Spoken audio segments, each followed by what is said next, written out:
आज हमारे पास जो सोर्स है वो एक बहुत बड़ा और दिलचस्प दावा करता है। दावा यह है कि कॉमेडियन कुणाल कामरा के एक टी शर्ट पर जो पूरा विवाद हुआ वो असल में उस टी शर्ट के बारे में था ही नहीं। अच्छा, तो फिर वो किसके बारे में था?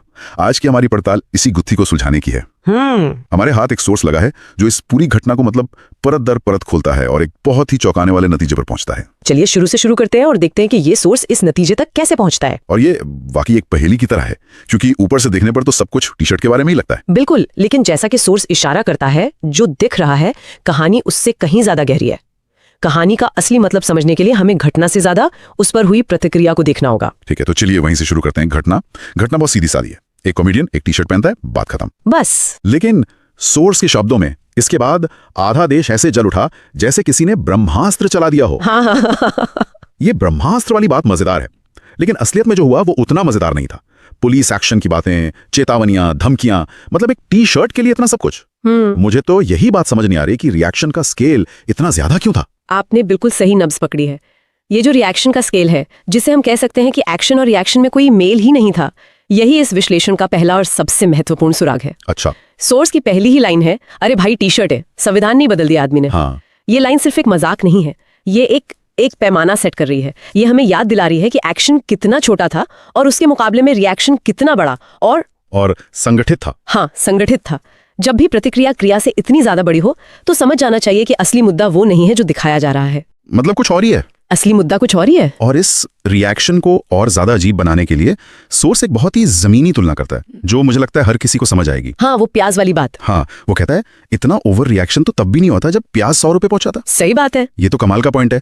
एक तरफ एक ऐसी चीज है जिससे देश के करोड़ों लोगों की थाली पर सीधा असर पड़ता है, और दूसरी तरफ एक टी शर्ट, लेकिन गुस्सा टी शर्ट पे ज्यादा निकला। हाँ, और ये तुलना हमें सीधे दूसरे सुराग की ओर ले जाती है, प्राथमिकताएं, प्रायोरिटीज। सोर्स ये सवाल पूछ रहा है कि एक समाज के तौर पर हमारी ऊर्जा और हमारा गुस्सा कहाँ जा रहा है। क्या वो उन मुद्दों पर केंद्रित है जो सच में मायने रखते हैं, जैसे महंगाई या बेरोजगारी, या फिर हमारी सारी ऊर्जा प्रतीकात्मक लड़ाइयों में खर्च हो रही है। इस नजरिए से देखें तो ये पूरा विवाद एक तरह की ध्यान भटकाने की रणनीति जैसा लगता है। अच्छा, जब आपके पास असली सवालों के जवाब न हो तो एक भावनात्मक मुद्दा खड़ा कर दो। तो अगर ये ध्यान भटकाने की रणनीति है तो इसे चला कौन रहा है?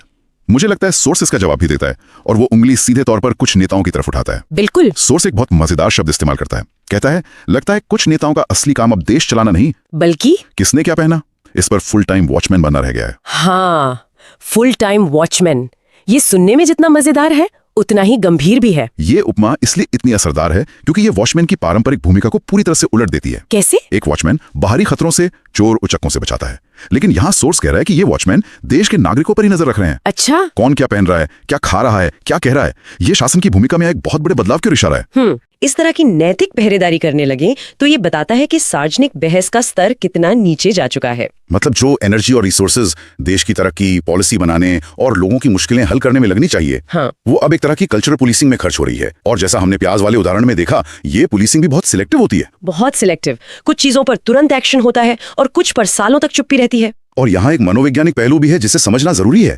प्रतीकात्मक लड़ाइयां लड़ना और जीतना ठोस नीतिगत मुद्दों को सुलझाने से कई ज्यादा आसान होता है। मतलब एक टी शर्ट पर विवाद खड़ा करके आप आसानी से मीडिया का ध्यान खींच सकते हैं, लोगों को भावनात्मक रूप से हम और वो में बांट सकते हैं। ये एक low cost high reward political strategy है। आपको असल में कुछ काम नहीं करना पड़ता, बस सही समय पर सही मुद्दे को हवा देनी होती है। और सोर्स का इशारा इसी तरफ है कि ये सब अचानक नहीं हो रहा। नहीं, ये एक सोची समझी रणनीति का हिस्सा हो सकता है। ठीक है, तो अब तक हमने दो बातें समझी। पहला, रिएक्शन हद से ज्यादा बड़ा था।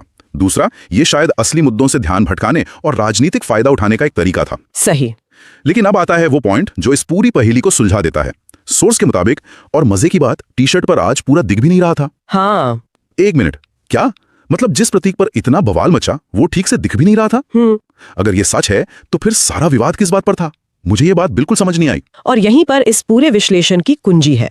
ये वो पल है जहां पर्दा हटता है और असली मकसद सामने आता है। अच्छा, अगर प्रतीक दिख ही नहीं रहा था और फिर भी भावनाएं आहत हो गई तो इसका एक ही मतलब हो सकता है कि भावनाएं प्रतीक को देखकर आहत हुई ही नहीं, तो फिर वो किसी और चीज से आहत हुई थीं। और सोर्स इसी के बाद अपना सबसे बड़ा और शक्तिशाली निष्कर्ष देता है, जो कि है मामला टी शर्ट का नहीं है। मामला ये है कि कुछ लोगों को कामरा से ज्यादा समस्या उसकी आवाज से है। वाह, तो ये है असली बात।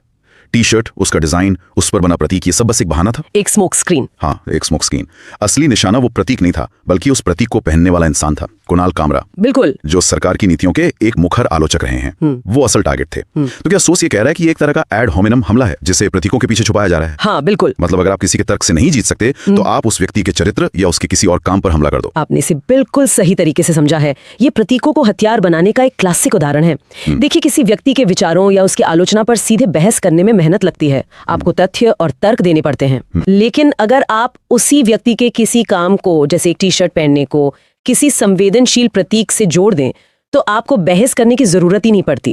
आप बस उसे अपमान का नाम दे देते हैं और भावनाओं की एक लहर पैदा कर देते हैं। फिर आप उस व्यक्ति पर हमला नहीं करते, आप प्रतीक के अपमान के नाम पर उस व्यक्ति को निशाना बनाते हैं। मतलब हमलावर खुद को विक्टिम की तरह पेश करता है। हाँ, ये एक बहुत ही चालाक रणनीति है। तो अगर लक्ष्य आवाज को दबाना है और तरीका प्रतीकों का इस्तेमाल करना है, तो ये सब इतनी जल्दी और इतने बड़े पैमाने पर होता कैसे? सोर्सेस प्रक्रिया के बारे में भी कुछ कहता है और उसका अंदाज बहुत व्यंग्यात्मक है।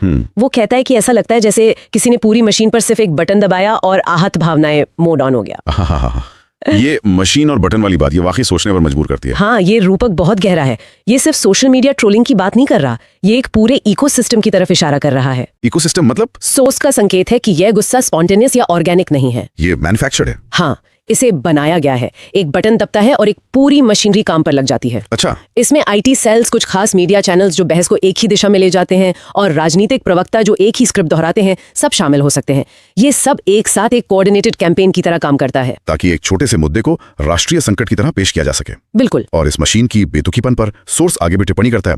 जब वो पुलिस एक्शन, चेतावनी और धमकियों की बात करता है तो वो कहता है, मतलब देश के सारे केस सुलझ गए होंगे तब ये सब बचा है ना? सही बात है। ये एक तरह से फिर से शासन की प्राथमिकताओं पर एक तीखा कटाक्ष है। क्या हमारे लॉ एनफोर्समेंट के पास वाकई कोई और जरूरी काम नहीं बचा है जो उन्हें एक टी शर्ट के पीछे लगना पड़ रहा है? छह छूट जाती है सब कुछ। सारी सरकारी और मीडिया की ऊर्जा एक ऐसे मुद्दे पर लग जाती है जिसका आम नागरिक के जीवन से कोई लेना देना नहीं है, और इस प्रक्रिया का कोई तार्किक अंत भी नहीं है। और मुझे लगता है कि सोर्स इसी पॉइंट पर अपनी बात खत्म करता है। वो इस पूरी स्थिति के बेतुकीपन को उसके चरम पर ले जाता है। हाँ, वो मौजे वाली बात। हाँ, वो कहता है कल को अगर कोई मौजे पर एसएस लिख ले तो शायद उस पर भी प्रेस कॉन्फ्रेंस हो जाएगी।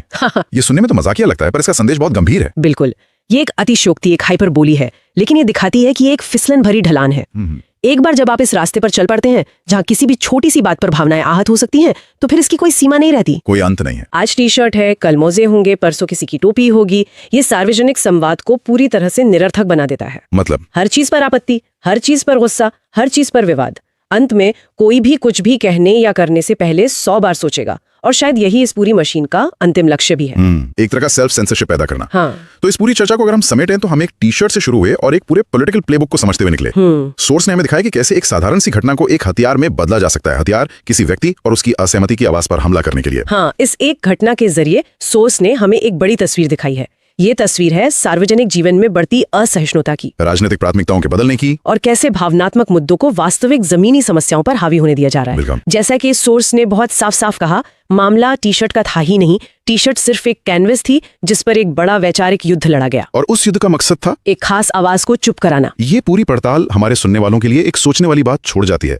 सोर्स का तर्क है कि प्रतिक्रिया का कारण प्रतीक नहीं बल्कि उसे पहनने वाला व्यक्ति था। तो अगली बार जब हम सोशल मीडिया पर या टीवी पर किसी प्रतीक, किसी शब्द या किसी तस्वीर पर एक जबरदस्त भावनात्मक तूफान उठता देखें, तो शायद ये पूछना जरूरी है कि क्या हम सच में उस प्रतीक पर प्रतिक्रिया दे रहे हैं या उस व्यक्ति पर जो उसके पीछे खड़ा है, और इन दोनों के बीच की महीन रेखा कहाँ और कौन तय कर रहा है।